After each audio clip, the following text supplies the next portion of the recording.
안녕하세요. 기사퍼스트 서희쌤입니다. 2023년 3회 정보처리 기사 실기 핵심 기출풀이 강의를 시작하겠습니다. 2023년 마지막 시험이었던 3회 시험의 합격률입니다. 3회 시험에서는 관연도 기출문제와 신유형 문제가 함께 출제된 회차였는데요. 이번 강의에서 함께 확인하겠습니다. 그리고 기사퍼스트에서는 매회 응시하신 분들의 답안을 토대로 이렇게 가답안을 작성합니다. 그리고 이 가답안을 바탕으로 채점 서비스를 진행합니다. 시험에서 작성하신 답안을 이렇게 네이버 카페에 올려주시면 부분 점수 등으로 채점하여 점수를 알려드리고 있으니 많은 관심 부탁드립니다. 그럼 첫 번째 문제 보겠습니다. 먼저 정보처리 기사 실기시험은 총 20문항이 출제가 되고 한 문항당 5점으로 채점합니다. 첫 번째 문제는 보안 관련 용어가 출제되었습니다. 처음 출제된 용어인데요. 오픈 인증, 즉 공개 인증이라고 하는 이 용어는 로그인을 할 때 아이디와 비밀번호를 입력하지 않고 다른 사이트에서 가입된 정보로 로그인을 할 수 있습니다. 그리고 관련된 정보에도 접근할 수 있는 방법인데요. 예를 들어서 달력 앱이 있는데 이 달력 앱에 구글 아이디로 로그인을 한다고 하면 구글 캘린더에 작성된 정보를 들고 와서 달력 앱에 연동을 할 수 있습니다. 지금처럼 다른 웹사이트에 접근 권한을 부여받아서 이 계정에 관한 정보를 공유하는 표준 인증 방법을 공개 인증이라고 합니다. 따라서 지문에서 다른 웹사이트 상의 정보를 가지고 접근 권한을 부여받아 그 계정에 관한 정보를 공유할 수 있는 개방형 인증 표준은 미음 정답이었습니다. 다음은 2020년 4회 시험에서 출제된 시언어의 문자열 포인터 문제에서 약간 변경된 코드입니다. 자세한 설명을 위해 프로그래밍 언어 강의에서 설명드린 내용을 첨부하겠습니다. 서희쌤, 문자열 포인터 문제에서 출력되는 부분만 살짝 변경되어 이번에 출제되었습니다. 한번 볼게요. 코드 보겠습니다. 문자열 포인터 P에 코리아를 저장하였습니다. 그럼 이렇게 문자열이 저장되어 있고요. 데이터 타입이 캐릭터형, 문자형이므로 1바이트씩 메모리를 할당받아 저장되어 있습니다. 그리고 포인터 P는 문자열의 시작 주소를 가지고 있습니다. 다음 코드는 출력 함수입니다. P에 저장된 값을 문자열 형식으로 출력을 하죠. 따라서 P에 저장된 값을 문자열 형식으로 출력하면 문자열의 끝 전까지 코리아가 먼저 출력됩니다. 그리고 개행하고요. 따라서 다음 출력은 다음 줄에서 시작을 합니다. 그리고 다음 코드는 P 플러스 1의 값을 문자열 형식으로 출력합니다. P는 포인터이기 때문에 플러스 1을 하면 주소 연산이죠. 주소 연산은 데이터 타입의 크기에 맞게 계산하기 때문에 현재 포인터 P는 캐릭터형, 문자형이므로 플러스 1을 하면 1바이트를 증가해라가 됩니다. 따라서 10번지에서 1바이트를 증가하면 11번지가 되겠죠. 그럼 결국 11번지부터 문자열 형식으로 출력해라라기 때문에 문자열의 끝 전까지 OREA가 출력이 됩니다. 그리고 개행하고요. 다음 코드는 포인터 P에 저장된 주소로 가서 그 값을 문자 형식으로 출력해라가 됩니다. 포인터 P에 저장된 10번지로 찾아가서 거기에 저장된 값 K를 문자 형식으로 출력하게 되죠. 그리고 개행하고요. 다음 코드는 P 플러스 3의 주소로 가서 그 값을 문자 형식으로 출력해라가 됩니다. 그럼 P 플러스 3 주소 연산을 먼저 하면 1바이트, 2바이트, 3바이트 이동을 하죠. 따라서 13번지를 의미하고요. 그럼 13번지로 찾아가서 그 값을 문자 형식으로 출력하면 2가 출력되는 거죠. 그리고 마지막 코드는 별 P 플러스 4의 값을 문자 형식으로 출력해라가 됩니다. 이 값을 계산하기 위해서는 아스테리스크 P부터 계산을 하면요. P에 저장된 주소로 가서 그 값을 가져오라는 거죠. 따라서 P에 저장된 10번지로 가서 그 값을 들고 오면 별 P의 값은 K가 됩니다. 그럼 결국 K 플러스 4의 값을 구해야 하는데 이는 문자 덧셈이죠. 시언어에서는 이 문자가 아스키 코드 규칙에 맞게 저장되기 때문에 덧셈 연산을 할 수 있습니다.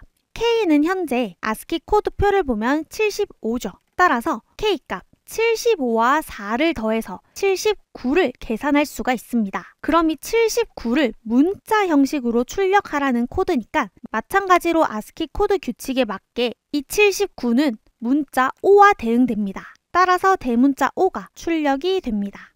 결국 이 코드의 출력 결과는 이렇게 출력이 되고요. 계행 문자가 있으면 반드시 계행을 지키셔서 출력 결과를 작성해 주시기 바랍니다. 서희쌤, 다음 C 언어 코드 문제 보겠습니다. 구조체 포인터 문제는 2021년 1회 시험에 처음 출제되었는데요. 이 기출문제를 응용해서 이번 문제는 빈칸을 채우는 문제가 출제되었습니다. 그럼 코드를 보면 이렇게 구조체 배열을 선언하고 값을 저장하였습니다. 그럼 구조체 배열 A에 이렇게 값이 저장되어 있고요. 다음 코드는 구조체 인사의 주소 값을 가지는 포인터 변수 P를 선언하였고요. 그 다음 그 포인터 변수에 구조체 배열 A의 값을 저장합니다. 따라서 구조체 포인터 P를 선언하고요. 그곳에 구조체 배열 A 값을 저장하였습니다. 따라서 이 포인터는 구조체의 첫 번째 값을 가리키고 있습니다. 정확하게 이 첫 번째 값의 주소를 저장하고 있고요. 그리고 다음 코드는 P++입니다. P 값을 1 증가하라는 코드인데 구조체 포인터는 구조체 단위로 포인터가 이동합니다. 따라서 포인터 P가 구조체 배열의 인덱스 0에 주소를 저장하고 있었다면 P++를 실행하면 다음 구조체 배열의 인덱스 1의 주소로 이동하게 됩니다. 그리고 다음 코드는 출력 함수입니다. P 빈칸 네임의 값을 문자열 형식으로 출력하는 코드인데요. 이때 출력 결과는 리가 되죠. 그럼 이 빈칸에 들어갈 연산자는 화살표 연산자입니다. 화살표 연산자를 이용해서 이 구조체 포인터 P가 구조체 멤버에 접근이 가능합니다. 따라서 현재 포인터 P가 구조체 배열 인덱스 1을 가리키고 있고요. 그곳에 있는 멤버 네임에 접근을 하면 리가 출력이 됩니다. 따라서 현재 포인터 위치에서 멤버 네임의 값은 리고요. 현재 포인터 위치에서 멤버 AG의 값은 38이기 때문에 리와 38이 출력되는 코드였습니다. 결국 빈칸에 들어갈 연산자는 화살표 연산자이고요. 화살표 연산자는 마이너스 기호와 관계 연산자 기호를 이용해서 작성하는 점 참고해 주세요. 다음 문제는 자바 언어의 실행 결과를 작성하는 문제입니다. 그럼 코드를 보겠습니다. 먼저 코드의 구조를 보면 기사 퍼스트 클래스에 메인 함수가 있고요. 그리고 클래스 A가 있고 클래스 A를 상속받는 클래스 B가 있습니다. 내부 구조를 보면 부모 클래스 A에 페인트 함수, 드로우 함수가 있고 자식 클래스 B에도 페인트 함수, 드로우 함수가 있죠. 그러면 이 두 함수는 부모 클래스의 함수를 재정의한 오버라이딩 메소드입니다. 그럼 메인 함수부터 코드를 시작하겠습니다. 객체 B를 생성하는 코드입니다. 클래스 B에 객체 B를 생성하는데 클래스 A가 데이터 타입입니다. 이는 상속 관계에서 클래스 타입의 변환입니다. 상위 클래스를 데이터 타입으로 하고 하위 클래스 객체를 생성하면 이 하위 클래스가 상위 클래스의 타입으로 변환이 되는 걸 참고만 해주시면 되고요. 그럼 다음 코드는 객체 B의 페인트 메소드를 호출하는 코드입니다. 이때 페인트 메소드는 두 개가 있는데 오버라이딩 메소드는 상위 클래스 메소드보다 우선순위가 높기 때문에 이 오버라이딩된 메소드 페인트를 호출하겠습니다. 따라서 이 자식 클래스의 페인트 메소드를 실행하면 슈퍼.드로우입니다. 슈퍼는 상위 클래스, 부모 클래스를 호출하는 문법이기 때문에 부모 클래스의 드로우 메소드를 호출하는 거죠. 따라서 첫 번째로 출력되는 결과는 B가 먼저 출력이 되고요. 그 다음 드로우 메소드를 호출합니다. 현재 코드에 드로우 메소드가 두 개 있죠. 이때도 오버라이딩 된 메소드, 이 하위 클래스의 메소드가 우선순위가 더 높기 때문에 자식 클래스의 오버라이딩 메소드가 호출됩니다. 따라서 자식 클래스의 드로우 메소드를 실행하면 D를 출력합니다. 이렇게 드로우 메소드를 모두 실행했으면 이 함수를 호출한 곳인 부모 클래스의 드로우 메소드로 돌아가면 이 함수도 모두 실행했죠. 따라서 이 드로우 메소드를 호출한 곳으로 돌아갑니다. 그리고 다음 코드를 실행할게요. C를 출력하라는 코드를 실행하고 그 다음 코드는 this.draw입니다. this는 객체 자기 자신을 의미하는 메소드이기 때문에 객체 B의 드로우 메소드를 호출합니다. 마찬가지로 오버라이딩 메소드가 우선순위가 높으니까 이 오버라이딩 메소드를 실행하면 D를 출력하게 되는 거죠. 그리고 함수를 호출한 곳으로 다시 돌아가서요. 이렇게 페인트 함수도 모두 실행하였습니다. 그럼 이 페인트 함수를 호출한 곳인 메인 메소드로 돌아가게 됩니다. 그리고 다음 코드를 실행하면 객체 B의 드로우 메소드를 호출하죠. 그럼 드로우 메소드, 이 오버라이딩 드로우 메소드가 한 번 더 호출되는 거죠. 그럼 이 메소드를 실행하면 D를 출력하게 됩니다. 다 실행했으면 함수를 호출한 곳으로 돌아가고요. 이렇게 메인 메소드가 종료됩니다. 결국 출력 결과는 BDC-DD입니다. 오버라이딩 흐름의 개념은 자주 출제되고 있으니 꼭 흐름을 기억해 주시기 바랍니다.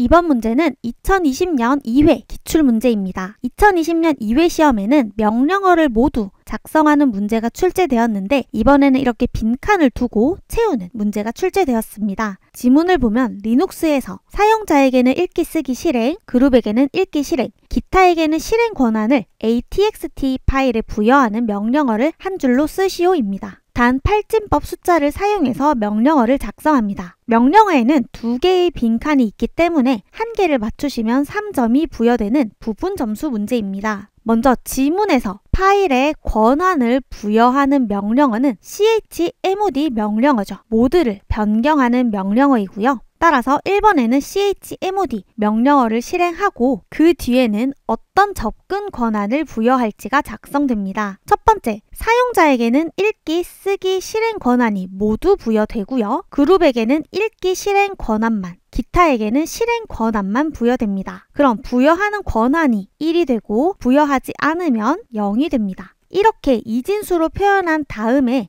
8진법으로 변환하려면 뒤에서 3자리씩 끊어주시면 됩니다. 끊은 다음 이 이진수를 10진법 계산법으로 계산하면 2의 0승자리죠. 따라서 1이고 2의 0승자리와 2의 2승자리니까 4 더하기 1을 해서 5가 되고요. 그리고 2의 0승, 2의 1승, 2의 2승자리니까 4 더하기 2 더하기 1을 해서 7이 됩니다. 이렇게 계산한 숫자를 사용자, 그룹, 기타 순서로 작성하면 751이 되고 명령어의 마지막에는 부여할 파일명을 작성해 주시면 됩니다. chmod 명령어 다음에 사용자, 유저, 그룹, 그리고 기타, other 순, UGO로 기억해 주세요. 다음 문제는 2020년 4회 시험에 출제된 문제입니다. 정적 모델링 중 객체 등과 같은 여러 요소를 그룹화하여 그들 간의 의존 관계를 표현한 다이어그램은 패키지 다이어그램입니다. 패키지 다이어그램은 요소들을 이렇게 패키지로 구성하고 이 패키지들 간의 관계를 표현한 다이어그램입니다. 다음 문제도 2020년 4회 시험에 출제된 용어인데요. 네트워크 주소 변환 기능을 수행하는 프로토콜은 NAT입니다. NAT란 예를 들어서 인터넷 회선을 하나 개통하고 이를 공유기에 연결하고 공유기에 여러 대의 컴퓨터를 연결해서 사용할 수 있습니다. 이렇게 사용할 수 있는 이유가 이 공유기에 NAT 기능이 있기 때문인데요. NAT는 하나의 공인 IP를 여러 개의 사설 IP로 변환해서 인터넷을 동시에 사용할 수 있게 합니다. IP는 한정적이기 때문에 공인 IP를 사설 IP로 변환하면 공인 IP를 절약할 수 있고 이 외부에 드러나는 공인 IP와 내부에서 사용하는 사설 IP가 다르기 때문에 보안성도 강화할 수 있는 특징이 있습니다.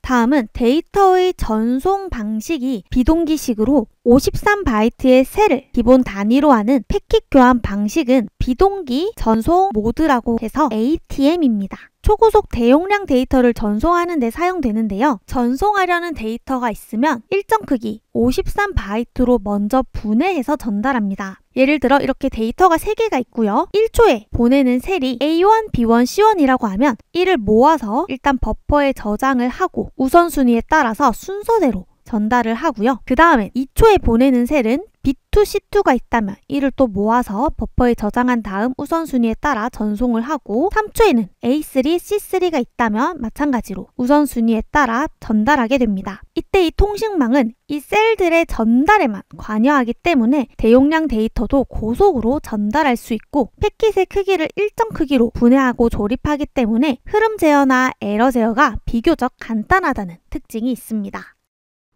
다음은 블랙박스 테스트 중에 입력 조건에 중점을 두고 값을 정해서 그 값에 맞는 결과가 출력이 되는지 확인하는 테스트 기법은 동치 분할 검사입니다. 보기가 영문으로 출제되었고요. 그중 답을 고르는 문제였습니다. 블랙박스와 화이트박스 테스트는 필기시험에도 자주 출제되고 실기시험에도 종종 출제되는 빈출 용어이기 때문에 이런 빈출 용어는 영문도 함께 학습해 주시기 바랍니다.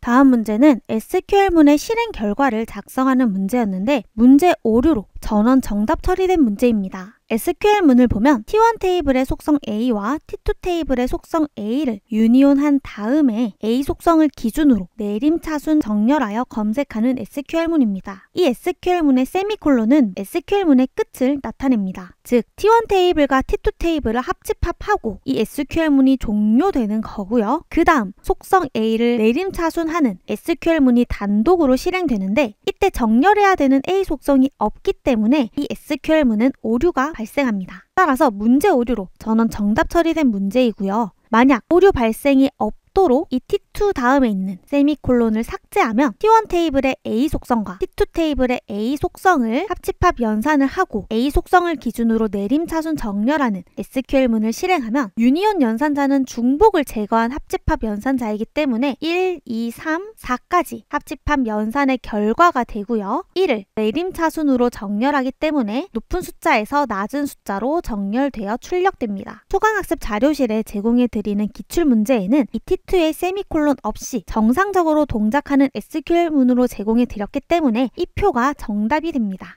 다음 문제는 파이썬 언어의 빈칸을 채우는 문제가 출제되었습니다. 변수 A와 B를 선언하고 값을 저장하는데 저장하는 값은 input, 입력 함수입니다. 즉 키보드로 입력받은 값 happy, day를 변수 A와 B에 저장한 후 그 A 값을 출력하면 happy가 먼저 출력이 되고요. B 값을 출력하면 day가 출력됩니다. 파이썬 언어의 출력 함수는 자동 개행되기 때문에 변수 A에 저장된 값 happy를 출력하고 개행하고 그 다음 변수 B에 저장된 값 day를 출력하는 코드인데 그럼 입력 값을 보면 여기까지 happy가 변수 A에 저장되고 그 다음 day가 변수 B에 저장됩니다. 그러면 이 콤마를 기준으로 분리되어서 변수 A, B의 순서대로 저장되는 코드이기 때문에 input, 키보드로 값을 입력받은 후에 분리 문자를 이용해서 즉 콤마를 기준으로 값을 분리해서 각각 저장해라 라는 코드가 됩니다. 따라서 빈칸에 들어갈 정답은 스플릿입니다.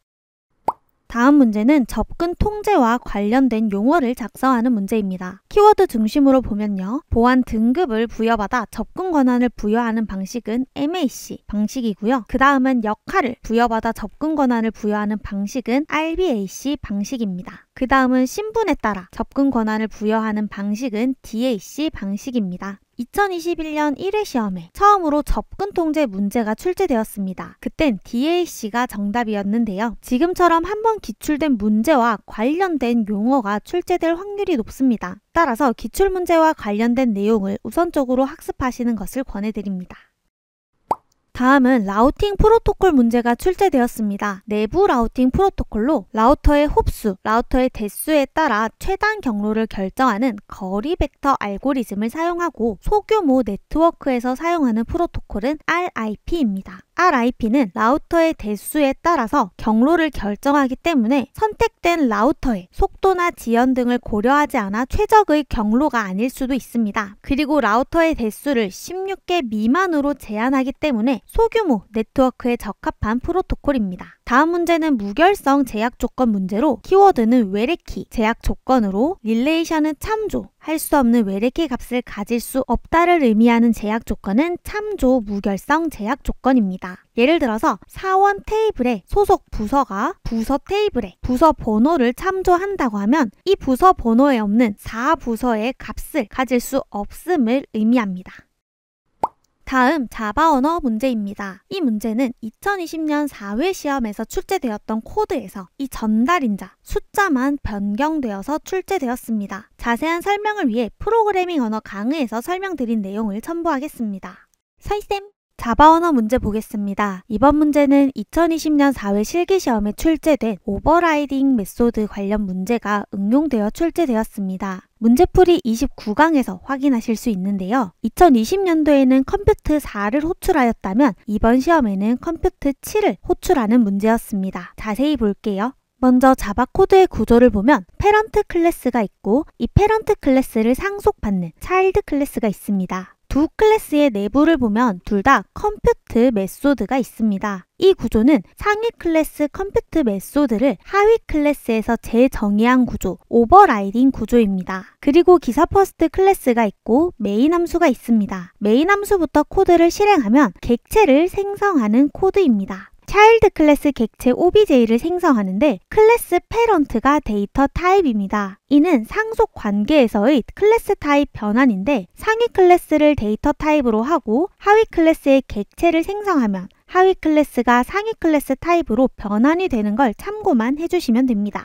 그리고 다음 코드는 출력 함수입니다. 출력하는 값은 OBJ 객체의 컴퓨트 메소드를 호출한 후 그 반환 값을 출력합니다. 이때 중요한 점은 호출하는 컴퓨트 메소드는 자식 클래스에서 재정의한 오버라이딩 메소드가 부모 메소드보다 우선순위가 높기 때문에 이 메인 함수의 코드를 실행하면 자식 클래스의 오버라이딩 메소드가 실행됩니다. 따라서 이 컴퓨트 함수를 호출하겠습니다. 그러면 매개 변수 num에 7이 저장되죠. 정리하면 컴퓨트 7을 호출하고 매개 변수 num에는 7이 저장됩니다. 그럼 실행하는 문장은 if문이고요. 그 조건식은 현재 num 값 7이 1보다 작거나 같나요? 입니다. 거짓이죠. 따라서 if문의 문장을 실행하지 않고 다음 문장인 return문을 실행하면 반환하는 값은 컴퓨트 함수를 호출하고 전달하는 값은 num 값 7 빼기 1을 해서 6이 되고요. 더하기 한 번 더 컴퓨트 함수를 호출하죠. 그리고 전달하는 값은 7 빼기 3을 해서 4가 됩니다. 그럼 이 반환 값을 계산하기 위해서 컴퓨트 6 함수를 호출해야 하죠. 따라서 컴퓨트 6 함수를 먼저 호출하겠습니다. 매개 변수 num에 6이 저장되고요. if문 6이 1보다 작거나 같나요의 거짓입니다. 따라서 한 번 더 이 return문을 실행하면 컴퓨트 함수를 호출하고 6 빼기 1을 해서 5를 전달하고요. 더하기 컴퓨트 함수를 호출하고 6 빼기 3을 해서 3이 전달됩니다. 그럼 이 반환 값을 또 계산하기 위해서 컴퓨트 5를 호출하는 거죠. 그럼 매개 변수 num에 5가 저장이 되고요. if문 5가 1보다 작거나 같나요의 거짓이기 때문에 이 return문을 실행하면 컴퓨트 4를 호출하고 더하기 컴퓨트 2를 호출하게 됩니다. 그럼 이제 이 반환 값을 계산하기 위해서 컴퓨트 4도 호출을 하죠. 그럼 매개 변수 num에 4가 저장되고 if문을 실행하면 4가 1보다 작거나 같나요라는 조건에 거짓이 되면서 이 return문을 실행하면 컴퓨트 3 더하기 컴퓨트 1이 호출됩니다. 그럼 이 반환 값을 또 계산하기 위해서 컴퓨트 3을 호출해 보겠습니다. 컴퓨트 3을 호출을 하면 num 값에 3이 저장되고요. 3이 1보다 작거나 같나요라는 조건에 거짓이 되면서 이 return문을 실행하죠. 따라서 반환 값을 계산하면 컴퓨트 2 함수를 호출하고 한 번 더 컴퓨트 0을 호출하게 됩니다. 그럼 컴퓨트 2를 호출할게요. 컴퓨트 2를 호출하면 num에 2가 저장되고 2가 1보다 작거나 같나요라는 이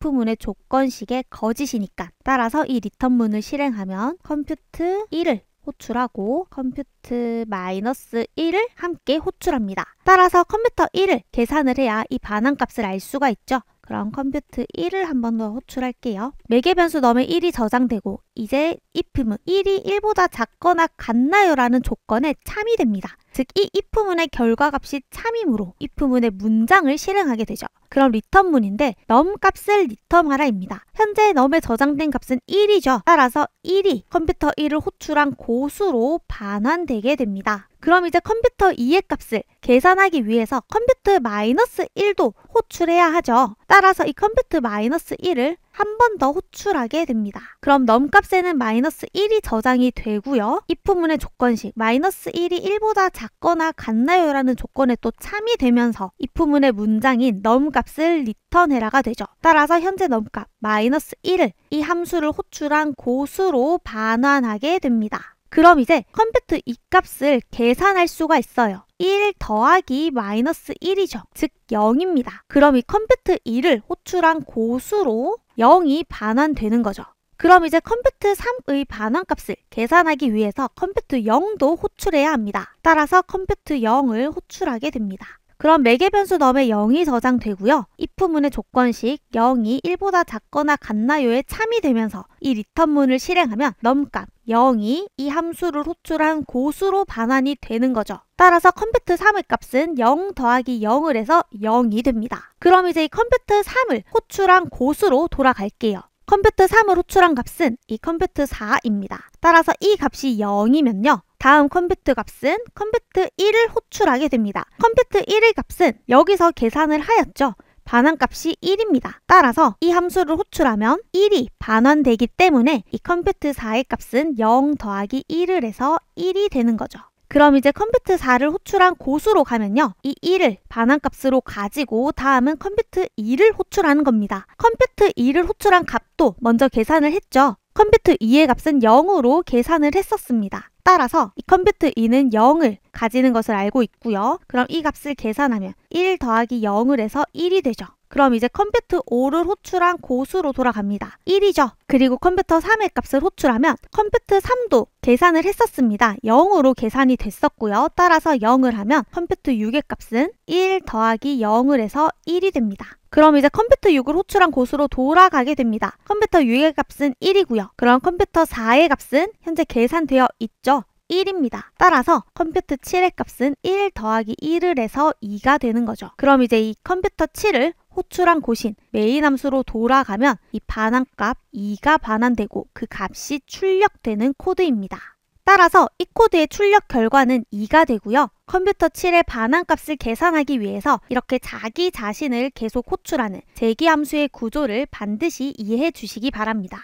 서희쌤! 다음 문제는 신기술 용어 문제입니다. 클라우드 서비스 관련 문제인데요. 클라우드 서비스는 기업에서 제공하는 자원을 빌려 쓰는 것을 의미합니다. 대표적인 예시로 네이버 클라우드가 있는데 네이버가 대량의 스토리지를 먼저 구축해 두고요. 사용자는 네이버 클라우드라는 소프트웨어를 이용해서 이 스토리지에 데이터를 저장할 수 있습니다. 따라서 대용량의 데이터의 경우에 개인의 컴퓨터에 저장하면 용량이 부족할 수 있으니 이 네이버 클라우드를 사용해서 자신의 컴퓨터에 저장하지 않고 이 네이버가 구축한 스토리지를 이용하는 거죠. 이때 사용량에 따라서 돈을 지불하고 사용할 수 있습니다. 네이버 클라우드처럼 애플리케이션부터 서버 등을 모두 제공하는 클라우드 서비스를 SaaS, 서비스형 소프트웨어라고 합니다. 그럼 애플리케이션과 데이터는 제공하지 않고 애플리케이션을 개발하는 데 필요한 개발 환경을 제공하는 클라우드는 서비스형 플랫폼이라고 합니다. 그 다음은 애플리케이션도 제공하지 않고요. 개발 환경도 제공하지 않고 서버, 스토리지 등 그냥 물리적인 자원만 제공하는 것을 서비스형 인프라라고 합니다. 넷플릭스가 아마존의 클라우드를 이용해서 대용량의 영화, 드라마를 이 클라우드에 저장하고 사용자에게 제공하고 있습니다. 따라서 기존에는요, 애플리케이션부터 서버까지 고객, 사용자가 관리를 했는데 이 공급업체가 제공하는 클라우드를 사용하면서 보다 편리하게 애플리케이션을 개발할 수 있고 사용자도 여러 기능을 편리하게 이용할 수 있습니다. 그럼 지문에서 키워드 중심으로 확인하면 인프라 서비스를 제공하는 IaaS와 애플리케이션을 개발하는 플랫폼을 제공하는 PaaS 그리고 모든 서비스를 제공하고 관리해주는 즉 소프트웨어를 제공하는 SaaS가 정답입니다. 다음은 C 언어의 실행 결과를 작성하는 문제로 7팩토리얼 문제가 출제되었습니다. 팩토리얼은 1부터 7까지의 곱셈을 의미하는데요. 코드 보겠습니다. 먼저 코드는 메인 함수부터 실행을 하고 출력 함수입니다. 출력하는 값은 함수 f를 호출한 후 그 반환값을 출력합니다. 따라서 함수 f를 호출하겠습니다. 그럼 매개 변수 n에는 7이 저장되고요. 실행하는 코드는 if문입니다. if문의 조건식은 7이 1보다 작거나 같나요입니다. 거짓이죠. 따라서 else문을 실행하게 되면 else문은 return문입니다. 반환하는 값은 n값 곱하기 f의 n-1 값을 반환하게 됩니다. 이 반환값을 계산하기 위해서 f6을 한 번 더 호출해야 하죠. 따라서 자기 자신을 호출하는 대기함수의 구조입니다. 그럼 매개 변수 n에 6이 또 저장되고 if문을 실행하면 거짓입니다. 따라서 else문을 한 번 더 실행하면 6 곱하기 f5를 반환하게 되고요. 따라서 f5를 호출하면 매개 변수 n에 5가 저장되고 if문 5가 1보다 작거나 같나요의 거짓이기 때문에 else문을 실행하면 반환하는 값은 5 곱하기 f4가 됩니다. 그럼 이 반환값을 계산하기 위해 f4를 호출하죠. 그리고 n에 4가 저장되고 if문 n이 1보다 작거나 같나요의 거짓입니다. 따라서 else문을 실행하면 4 곱하기 f3을 반환하죠. 그럼 f3을 호출하겠습니다. n에 3이 저장되고 if문은 거짓이니까 한 번 더 else문을 실행하면 3 곱하기 f2고요. 그럼 f2를 실행하면 매개 변수 n에 2가 저장되고 if문은 거짓입니다. 따라서 else문 2 곱하기 f1을 반환하는 거죠. 그럼 f1을 호출하겠습니다. 그럼 매개 변수 n에는 1이 저장되고요. 이제 if문의 조건을 보면 1이 1보다 작거나 같나요? 라는 조건에 참이 되죠. 따라서 if문의 문장을 실행하면 1을 반환하라라는 문장입니다. 따라서 f1의 반환값은 1이 됩니다. 그럼 이제 이 1을 f1을 호출한 곳으로 반환하는 거죠. 따라서 f2가 f1을 호출했으니까 f2의 반환값을 계산할 수가 있습니다. 2가 되죠. 즉 f2의 반환값이 2이기 때문에 이 함수를 호출한 곳인 이곳으로 2를 전달하게 됩니다. 따라서 f3의 반환값도 계산할 수가 있죠. 6입니다. 그럼 이 6을 f3을 호출한 곳으로 반환하면 4 곱하기 6이 되고요. 그럼 f4를 호출한 곳으로 이 24를 반환하면 5 곱하기 24를 해서 120이 f5의 반환값입니다. 그럼 f5를 호출한 곳으로 120을 반환하면요. 720이죠. 따라서 f6의 반환값이 720이고 그럼 f6을 호출한 곳으로 720을 반환하면 5040이 됩니다. 결국 f7의 반환값은 5040이 되는 거죠. 그럼 f7을 호출한 곳인 메인 함수로 5040이 반환되는 겁니다. 따라서 이 반환값을 출력하면 5040이 출력되는 코드였습니다.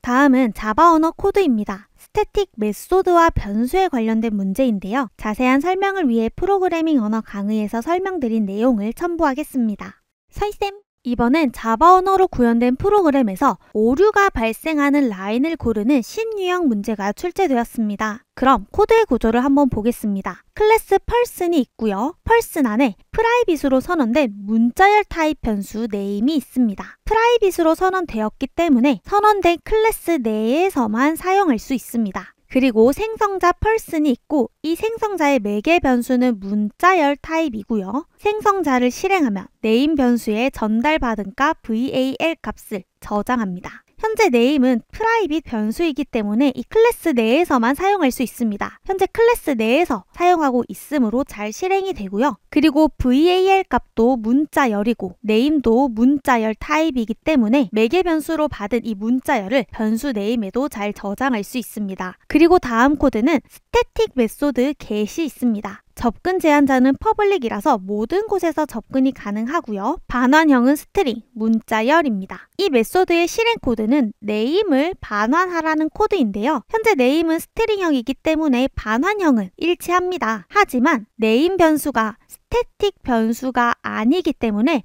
이 줄에서 오류가 발생합니다.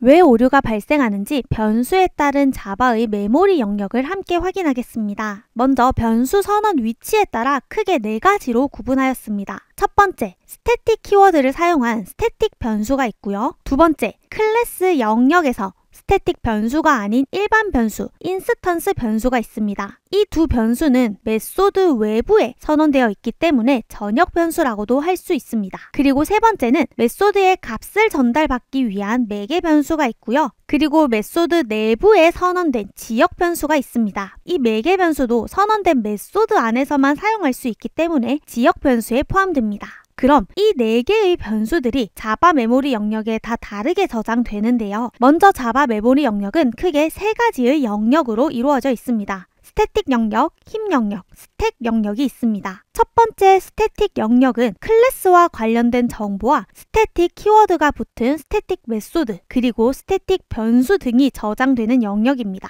이 스태틱 영역은 프로그램을 실행하면, 즉 컴파일 하자마자 이 스태틱 영역이 로드되어서 클래스에 대한 정보, 그리고 스태틱 메소드와 스태틱 변수를 저장하게 됩니다. 따라서 이 클래스가 스태틱 영역에 올라가는 순간부터 프로그램이 종료될 때까지 이 메모리 공간이 유지가 됩니다. 그리고 다음 힙 영역에는 객체가 저장이 되는데요. 만약 기사 퍼스트 클래스에 이렇게 객체를 생성하면 이 클래스의 객체가 여기 힙 영역에 저장됩니다. 그리고 이 클래스의 변수인 인스턴스 변수도 힙 영역에 저장됩니다. 따라서 이 인스턴스 변수는 객체가 생성될 때 메모리 공간을 할당받고 객체가 소멸되면 메모리 공간에서 해제됩니다.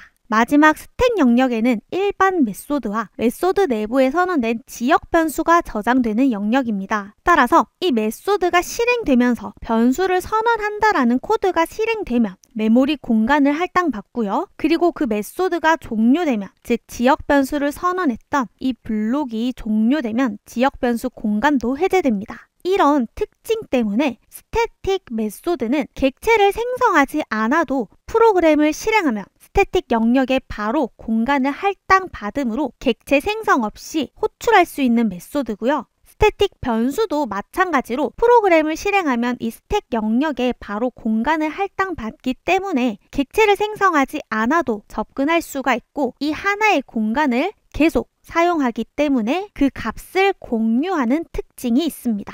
그럼 다시 코드를 보면요. 현재 get 메소드는 스태틱 메소드죠. 그럼 스태틱 영역에 이렇게 get 메소드가 저장이 되는데 이 메소드에서 사용하고 있는 이 name 변수는 스태틱 키워드가 붙지 않고 메소드 외부에 선언된 인스턴스 변수입니다. 이 인스턴스 변수는 클래스 person의 객체를 생성하면 힙 영역에 그 공간을 할당받죠. 따라서 프로그램이 컴파일 될 때 먼저 저장되는 이 스태틱 메소드가 name 변수를 참조할 수가 없습니다. 왜냐하면 프로그램이 컴파일 되자마자 이 name 변수는 자바 메모리 공간을 할당받고 있지 않기 때문입니다. 따라서 이 오류는 스태틱이 아닌 이름, 즉 name 변수를 스태틱 참조로 만들 수 없다라는 오류가 발생을 하고요. 이 오류를 해결하기 위해서 이 인스턴스 변수인 name 변수를 스태틱 변수로 변경해 주면 됩니다. 그럼 프로그램이 컴파일 되면 이 스태틱으로 선언한 name 변수도 저장되면서 이 get 메소드는 이 name을 참조할 수가 있게 되는 거죠.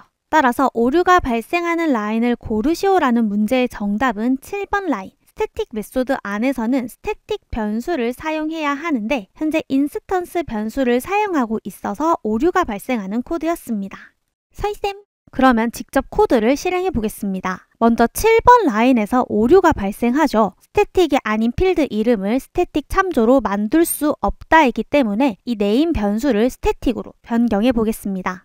스태틱으로 변경하면 스태틱 메소드에서 스태틱 변수를 참조할 수 있기 때문에 더 이상 오류가 발생하지 않고요. 그럼 이제 코드를 실행해보면 기사 퍼스트 클래스의 메인 함수가 실행이 될 거고 그 다음 객체를 생성합니다. 클래스 person의 obj 객체를 생성하는데 생성자로 전달하는 값은 문자열 킴이죠. 따라서 person 클래스의 생성자를 실행하면 매개 변수 val에 먼저 킴이 저장이 될 거고 다음 문장을 실행하면 변수 name에 val 값 킴을 저장하게 될 겁니다. 이렇게 생성자가 다 실행되었으면 메인 함수의 다음 코드를 실행하죠. 객체 obj의 print 함수를 호출해라입니다. 따라서 person 클래스의 print 함수를 실행하면 name 값을 출력해라 라는 코드죠. 현재 name에는 생성자에 의해 킴이 저장되어 있죠. 따라서 킴을 출력하는 코드입니다. 확인해 볼게요. 킴이 출력되는 것을 확인할 수 있었습니다.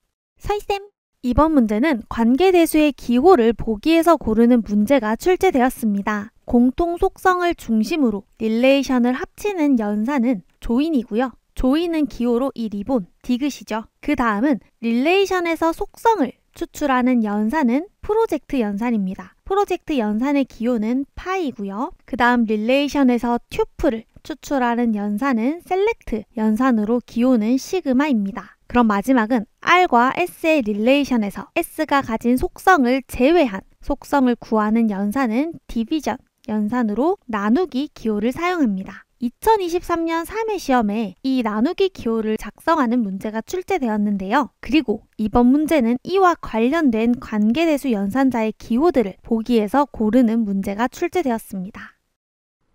다음은 C 언어의 코드의 실행 결과를 작성하는 문제입니다. 자세한 설명을 위해 프로그래밍 언어 강의에서 설명드린 내용을 첨부하겠습니다.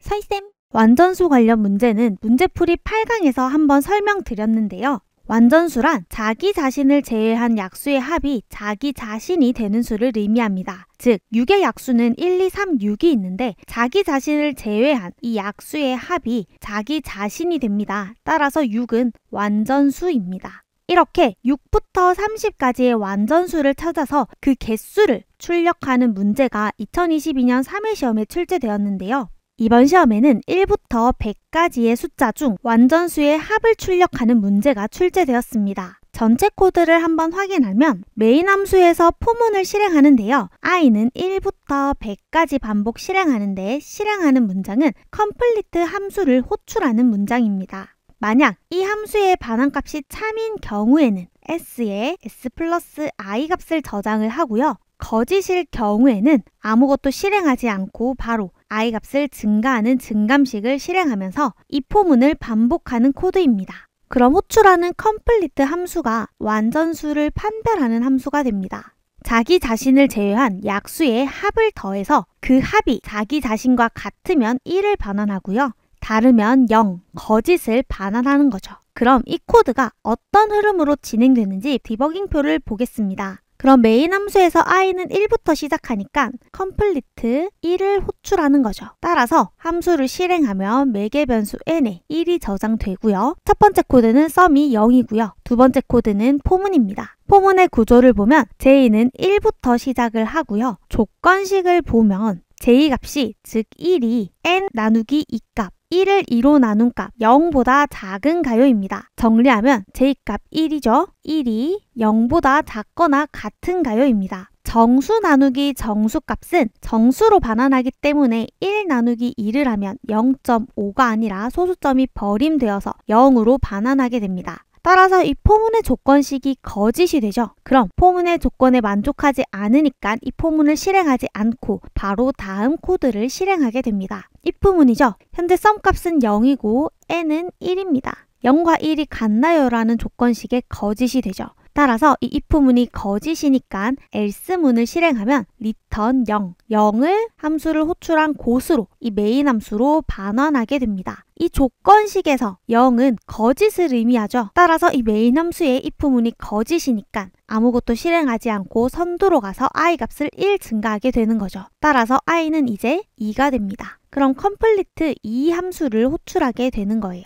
그럼 이 매개 변수에 2가 저장되고요. sum 값은 또 0부터 시작합니다. 다음 포문을 보면 j는 1부터 시작을 하고요. 조건식을 보면 현재 n 값이 2죠. 따라서 2를 2로 나눈 값은 1입니다. 그럼 현재 j값 1이 1보다 작거나 같나요에 만족을 하죠. 따라서 이 포문을 실행하겠습니다. 포문을 실행하면 if문이고요. if문의 조건식은 n을 j로 나눈 값이 0인 가요를 묻습니다. 즉 현재 j값이 매개 변수로 받은 n의 약수를 묻는 if문입니다. 현재 j값 1이 2의 약수가 맞기 때문에 이 if문의 문장을 실행하게 됩니다. sum에 sum 플러스 j 값을 더해라 입니다. 현재 sum은 0이고요. j 값은 1이니까 두 값을 더해서 sum에 저장하면 sum은 1이 됩니다. 이렇게 포문을 모두 실행했으면 선두로 가서 j 값을 1 증가하죠. j는 2가 되고요. 그럼 포문의 조건식 2가 1보다 작거나 같나요? 라는 조건에 이제 거짓이 됩니다. 따라서 포문을 종료하고 다음 문장을 실행하죠. if문입니다. 약수의 합이, 즉 약수의 합 sum이 자기 자신 2와 같은 가요를 묻죠. 거짓입니다. 즉 2는 완전수가 아닌 거죠. 따라서 else문을 실행하면 return 0, 0을 반환하죠. 함수를 호출한 곳으로 0을 반환하면 이는 조건이 거짓을 의미하는 거니까 if문의 문장을 실행하지 않고 선두로 가서 i 값을 1 증가하면 i는 이제 3이 됩니다. 그럼 complete 3을 호출하면 매개 변수 n에 3이 저장되고요. 그럼 complete 함수를 실행하면 현재 sum은 0부터 실행합니다. 그 다음 포문을 실행하면 j는 1부터 실행을 하죠. 그리고 이 조건식을 보면 현재 n은 3입니다. 3을 2로 나눈 나머지 값은 1.5이지만 정수 나누기 정수는 정수로 반환하기 때문에 소수점을 버림해 주어서 1이 되는 거죠. 즉 현재 j값 1이 n 나누기 2의 값 1보다 작거나 같나요에 참이 되면서 이 if문을 실행합니다. if문의 조건식은 현재 j값 1이 n값 3의 약수인가요를 묻죠. 약수가 맞으니까 sum에 sum 더하기 j값을 저장하면 현재 sum값 0 더하기 j값 1을 해서 sum에 1이 저장됩니다.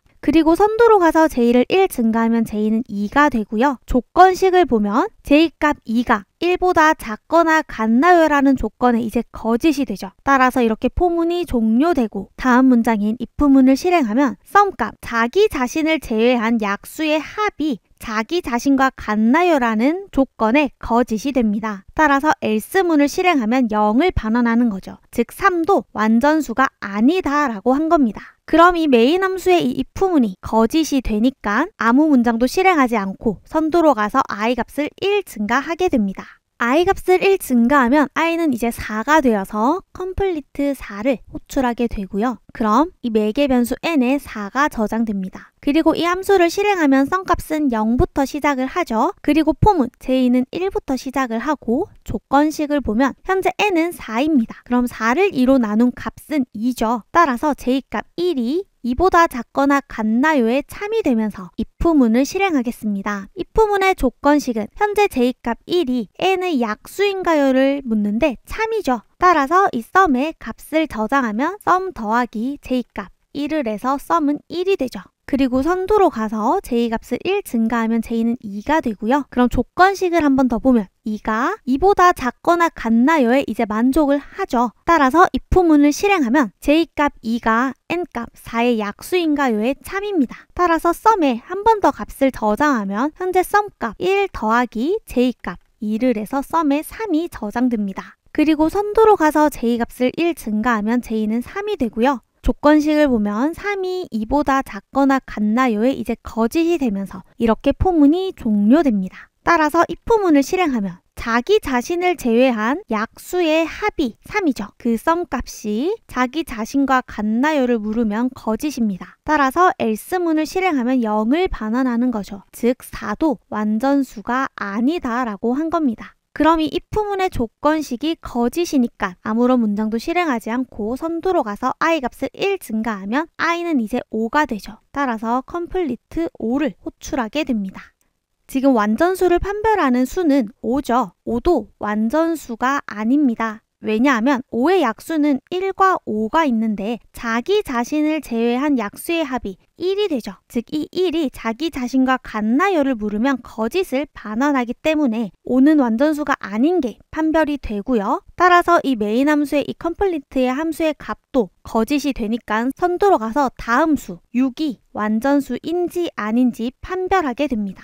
그럼 이제 6을 가지고 complete 함수를 호출해 보겠습니다. 매개 변수 n에 6이 저장이 되고요. 그 다음 썸값은 그대로 0부터 시작을 하고 포문을 실행하면 j도 1부터 시작합니다. 그럼 이제 조건식을 먼저 볼게요. 현재 n값은 6이고요. 6을 2로 나눈 값은 3이죠. 즉 j값 1이 3보다 작거나 같나요에 참이 되면서 이 if문, 약수를 판별하는 if문을 실행하게 됩니다. 현재 j값 1이 6의 약수인가요에 참이 되죠. 따라서 썸에 값을 저장하면 현재 썸값 더하기 j값을 해서 1이 되고요. 그 다음 선두로 가서 j값을 1 증가하면 j는 2가 되고 조건식에 만족을 하죠. 그럼 한 번 더 약수를 판별할게요. 현재 j값 2가 6의 약수인가요에 참이죠. 그럼 썸에 그 약수의 합을 저장합니다. 현재 썸값 더하기 j값을 해서 3이 되는 거죠. 다시 선두로 가서 j값을 1 증가하면 j는 3이 되고요. 포문의 조건식 3이 3보다 작거나 같나요에 만족을 하면서 if문을 실행하게 됩니다. 즉 j값 3이 n값 6의 약수인가요에 참이 되는 거죠. 따라서 썸에 값을 저장하면 현재 썸값 더하기 j값을 해서 6이 됩니다. 그리고 이제 선두로 가서 j값을 1 증가하면 j는 4가 되고요. 포문의 조건식 j값 4가 3보다 작거나 같나요에 이제 거짓이 됩니다. 따라서 이렇게 포문을 종료하고 다음 if문을 보죠.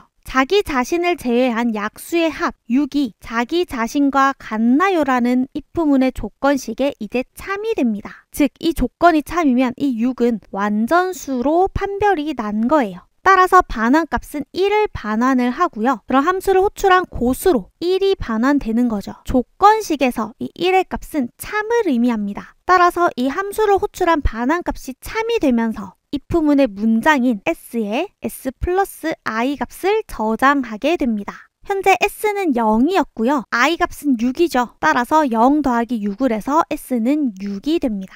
이 코드는 완전수를 구하는 코드입니다. 1부터 100까지의 수 중 완전수는 6과 28밖에 없습니다.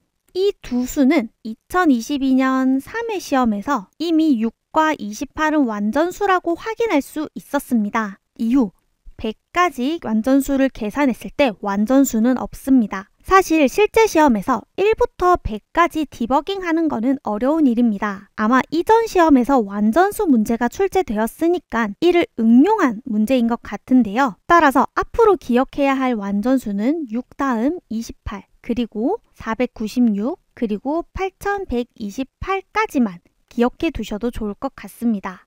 결국 한 번 더 코드를 해석하면 6, 자기 자신의 약수인지를 판별해서 그 약수의 합을 썸에 저장한 다음 이 약수의 합과 자기 자신이 같은지 판별하여 완전수를 구하는 문제였고요. 완전수가 맞다면 메인 함수의 if문이 참이 되면서 변수 s의 완전수의 합을 저장하는 코드입니다. 따라서 완전수 i값 6 다음 완전수는 28이기 때문에 6 더하기 28을 s에 저장하게 되면서 s는 34가 됩니다. 그리고 이제 100까지 완전수가 없으므로 s는 계속 34가 되는 거죠.